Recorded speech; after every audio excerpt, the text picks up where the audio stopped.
ನೋಡಿ ಫ್ರೆಂಡ್ಸ್, ನಮ್ಮ ಓಲಾ ಗಾಡಿ ಹೆಂಗೈತೋ ನೋಡಿ ಬನ್ನಿ. ಇವತ್ತು ಇದೇ ನಮ್ಮ ಡಾಬಾದಲ್ಲಿ ಎಲ್ಲ ಪೇರೆಂಟ್ಸ್ ಅಂದ್ರೆ ಎಲ್ಲರೂ ಹೋಗ್ಬೇಕಂದ್ರೆ ಎತ್ಕೊಂಡು ಹೋಗೋದು. ಎಲ್ಲರಿಗೂ ಇದೆ.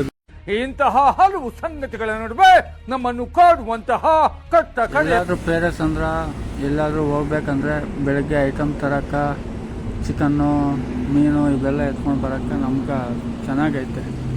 ಫ್ಯಾಮ್ಲಿಗೆ ಚೆನ್ನಾಗಿರುತ್ತೆ. ಸ್ವಲ್ಪ ಕರೆಂಟ್ ಚಾರ್ಜ್ ಬರುತ್ತೆ. 3 ಅವರ್ ಮಾಡಿಬಿಟ್ರೆ ಸಾಕು. 3 ಅವರ್ ಚಾರ್ಜ್ಗಾಗಿ ಬಿಟ್ಬಿಟ್ರೆ 100% ಆಗುತ್ತೆ ಚಾರ್ಜು. ಆರಾಮಾಗಿ 110 ಕಿಲೋಮೀಟ್ರು ಆರಾಮಾಗಿ ಓಡಿಸ್ಕೋಬೋದು. ಚೆನ್ನಾಗಿ ಬರುತ್ತೆ. ನಾವು ತಂದು 1 ವರ್ಷ ಆಯಿತು. ನಮ್ಮ ತಮ್ಮ ಅವರು ಟೀ ಅಂಗಡಿ ಹಾಕ್ಕೊಂಡ್ಬಿಟ್ಟು ಚಿಕ್ಕಬಳ್ಳಾಪುರದಲ್ಲೇ ಇದ್ದಾರೆ. ನಾವೇ ಓಡಿಸ್ಕೊಂಡಿರೋದು ಇಲ್ಲೇ. ನಮ್ಮ ಡಾಬಾ ಕೆಲಸದವರು ನಾವು ಎಲ್ಲರೂ ಹೋಗ್ಬೇಕಂದ್ರೆ ಬೇರೆ ಸಂಘಕ್ಕೆ ಎತ್ಕೊಂಡು ಹೋಗ್ಬೋದು.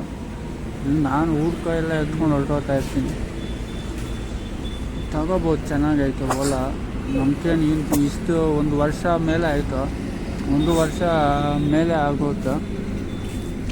ನಮ್ಗೇನು ಒಂದು ಚೂರು ಪ್ರಾಬ್ಲಮ್ ಬಂದಿಲ್ಲ. ತಡೆಯಪ್ಪ ಇಲ್ಲಿ ಎತ್ಕೊಂಡು ಹೋಗ್ಬೇಕು, ರೆಡಿ ಮಾಡ್ಸ್ಕೊಂಡು ಬರಬೇಕು ಅನ್ನೋದು ಏನೂ ಇಲ್ಲ. ಚೆನ್ನಾಗಿ ಬರ್ತಾಯಿತ್ತು.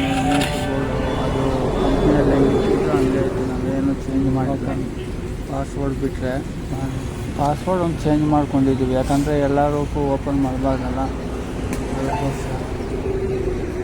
ಸರಿ ಫ್ರೆಂಡ್ಸ್, ನನ್ನ ವಿಡಿಯೋ ಹೆಂಗೈತೆ ನೋಡಿ. ಅದೆಲ್ಲ ಓಪನ್ ಮಾಡಿದ್ರೆ ಎಷ್ಟು ಐಟಮ್ಸ್ ಬೀಳುತ್ತೆ ಗೊತ್ತಿದ್ರಲ್ಲೇ.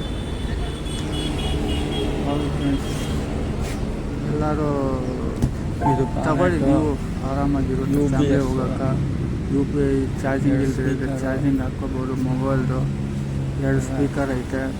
ಹಾಡುಗಳು ಇಟ್ಕೊಂಡು ಹೋಗ್ಬೋದು. ಚೆನ್ನಾಗೈತೆ ಗಾಡಿ. ಮಾತ್ರ ಡಿಸ್ಪ್ಲೇ ಐತೆ. ಮಾಮೂಲು ಮೊಬೈಲ್ ಡಿಸ್ಪ್ಲೇನಲ್ಲಿ ಬ್ರೈಟ್ನೆಸ್ ಇಟ್ಕೋಬೋದು, ಸೌಂಡ್ ಇಟ್ಕೋಬೋದು. ಇದು ಬ್ಲೂಟೂತ್ ಕನೆಕ್ಟ್ ಮಾಡ್ಕೋಬೋದು, ವೈಫೈ ಕನೆಕ್ಟ್ ಮಾಡ್ಕೋಬೋದು. ಸ್ಟ್ಯಾಂಡು ತೆಗೆದಿದ್ರೆ ಸ್ಟಾರ್ಟ್ ಆಗೋಲ್ಲ ಮೈಲೇಜ್. ಇದೊಂದು ಇಂಪಾರ್ಟೆಂಟ್ ಇದ್ರ ಮೇಲೆ.